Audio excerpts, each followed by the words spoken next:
বিভিন্ন জেলার ফিলিং স্টেশনে দেখা দিয়েছে জ্বালানি তেল সংকট। রাজশাহী শহরের কোনো পেট্রোল পাম্প খোলা পাওয়া যায়নি।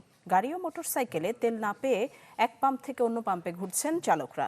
তারা বলছেন গতরাত থেকে পেট্রোল পাম্প মালিকরা নোটিশ দেয়ায় সংকট আরও তীব্র হয়েছে। এদিকে পাম্প মালিকরা বলছেন তেল দেয়া শুরু করলে বিশৃঙ্খলা নিয়ন্ত্রণ করতে পারছেন না তারা, এমনকি পুলিশ এসেও পরিস্থিতি নিয়ন্ত্রণ করতে পারছেন না, তাই বাধ্য হয়ে পাম্প বন্ধ রাখা হয়েছে। এছাড়া ডিপো থেকে তেল দেয়া বন্ধ রয়েছে বলেও দাবি করেন অনেকে। জ্বালানি সংকটে বিপাকে পড়েছেন ঈদের ছুটি শেষে ঢাকায় ফেরা মানুষ।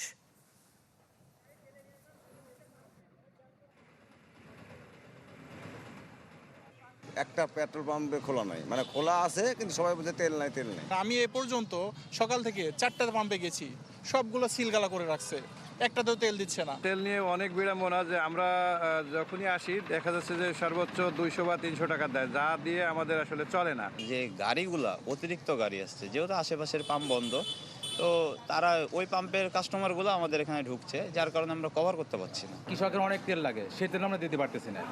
গাড়ি তো আছেই মেন রাস্তায়, আমরা অনেক ভোগান্তির মধ্যে আছি, জনগণের চেয়ে বেশি ভোগান্তির মধ্যে আছি আমরা। দর্শক, এ বিষয়ে আরো খবর জানাতে চাই আপনাদের। রাজধানী তেজগাঁও থেকে যুক্ত হচ্ছেন সহকর্মী আশরাফুল আলম আকাশ। আকাশ, তেল সংকটের কথা যেমনটি জানাচ্ছিলাম, ঢাকা সহ সারা দেশে আপনি যে ফিলিং স্টেশনটিতে রয়েছেন সেখানকার তথ্য জানাবেন। ঢালাইয়ে দৃঢ়তা, নির্মাণে নিশ্চয়তা, প্রিমিয়ার সিমেন্ট, ঢালাইয়ের রাজা।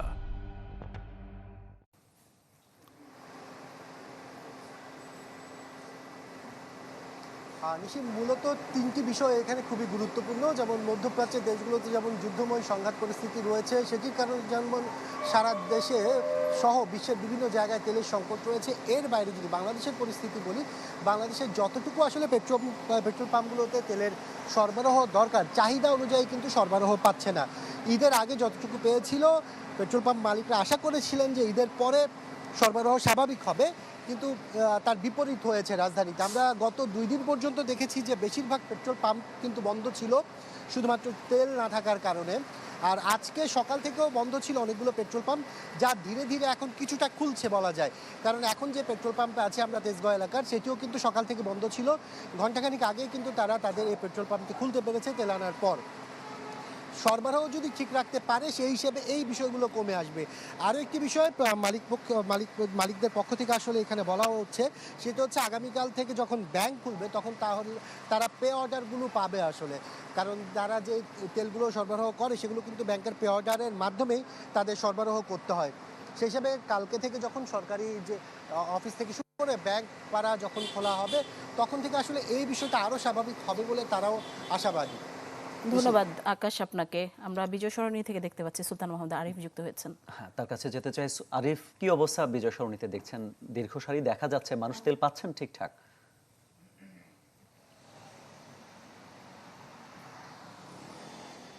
মামুন, আমি বিজয় সরণির ট্রাস্ট ফিলিং স্টেশন যেটি এখানে রয়েছে, এবং দেখতে পাচ্ছেন যে আমার পিছনে যে দীর্ঘ সারি, এই তেল নেওয়ার সারিটি একেবারে মহাখালী যে রেলগেট সেখান থেকে শুরু করে একেবারে স্টেশন পর্যন্ত এসে শেষ হয়েছে। এবং এখানে যারা দাঁড়িয়ে আছেন তারা বলছেন কেউ 4 ঘন্টা, কেউ 5 ঘন্টা ধরে এখানে দাঁড়িয়ে আছেন তেলের জন্য। এবং সবচেয়ে এখানে এত মানুষের উপস্থিতির পিছনে অন্য একটি কারণ হচ্ছে এই ট্রাস্ট ফিলিং স্টেশনে তেল কিন্তু অন্যান্য জায়গায় যেভাবে 1 লিটার 2 লিটার দেওয়া হয়, এখানে কিন্তু ফুল ট্যাঙ্কি ভরেই তেল দেওয়া হচ্ছে, যার কারণেই মূলত এখানে দীর্ঘ সারি এবং এই জন্য এখানে দীর্ঘক্ষণ ধরে দাঁড়িয়ে থাকা।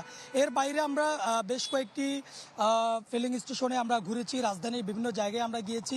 ভোগান্তির পর ভোগান্তি কিন্তু আমরা দেখেছি। বেশ কয়েকটি জায়গায় তেল নেই, এবং যে কয়েকটি জায়গায় তেল আছে সেখানে কিছু সীমাবদ্ধতা বেঁধে দেওয়ার কারণেই কিন্তু মানুষজনের উপচে পড়া ভিড়, এবং তারা আসলে তেলের জন্য তার অপেক্ষমান রয়েছে। যার পিছনে অন্য একটি কারণ হচ্ছে, যেহেতু বলা হয়েছে যে কোনো মুহূর্তেই ফিলিং স্টেশনগুলো বন্ধ হয়ে যেতে পারে, তেল দেওয়া বন্ধ হয়ে যেতে পারে, যার কারণে কিন্তু মানুষজনের ভিতরে এক ধরনের আতঙ্ক কাজ করছে। তারা যদি এখন তেল না নিতে পারে তাহলে তারা আর চালাতে পারবে না। এই ভয় আতঙ্ক থেকে যার যা তেল আছে তা নিয়েও কিন্তু এখানে দাঁড়িয়ে আছে। আমরা দেখেছি তাদের আসলে যে মোটরসাইকেলে যে দাগগুলো থাকে সেই 2-1টা দাগ কম, কিন্তু এটি এই দুই একটা কমও ফুল করার জন্যই কিন্তু যখনই বলা হয়েছে যে কোনো মুহূর্তে তেল সংকটে এটি বন্ধ হয়ে যেতে পারে, যার জন্য কিন্তু দীর্ঘ লাইনের যে সারি সেটি আরও লম্বা হচ্ছে।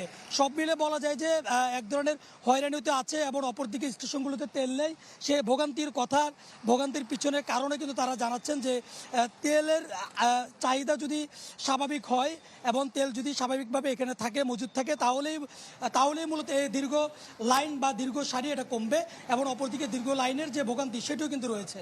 মামুন।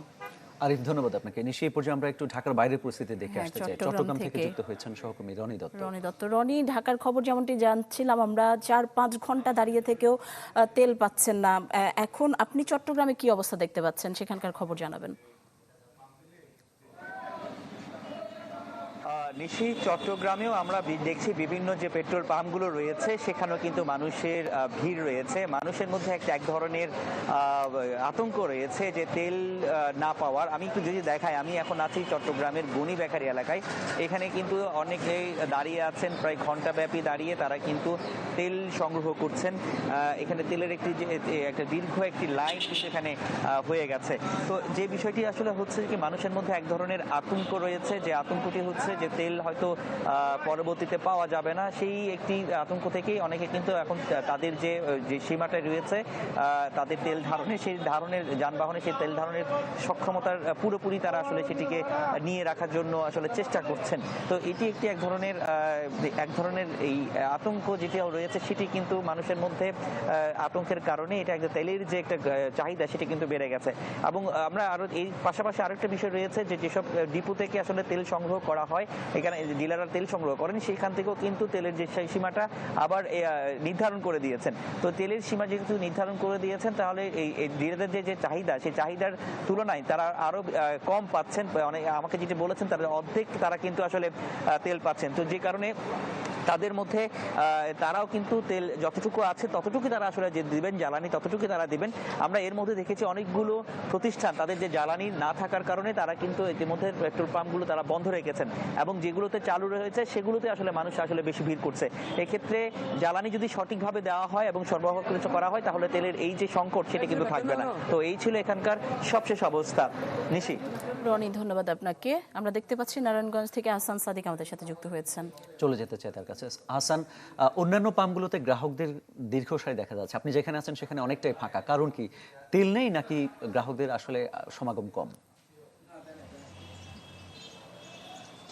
মামুন, দীর্ঘ সারি কিন্তু ছিল এবং আমি আধা ঘন্টা আগে পর্যন্ত কিন্তু দেখেছিলাম, কিন্তু পাম্পের ভিতরে তেল না থাকার কারণে কিন্তু আসলে যে সকল গ্রাহক রয়েছেন তারা কিন্তু এখান থেকে ফেরত গিয়েছেন।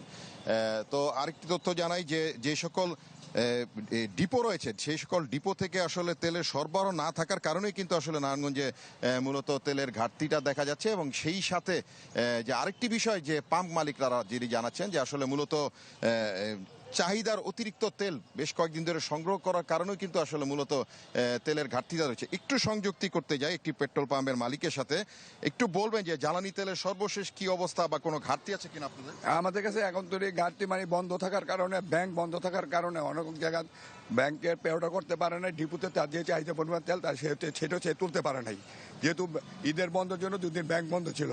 যেহেতু আজকে আমাদের আগে ব্যাংকের একটা পে অর্ডার করা ছিল, এইমাত্র আমরা একটা কিছু 4,500 ডিজেল 4,500 অকটেন আমাদেরকে ডিপো থেকে সরবরাহ করা হয়েছে।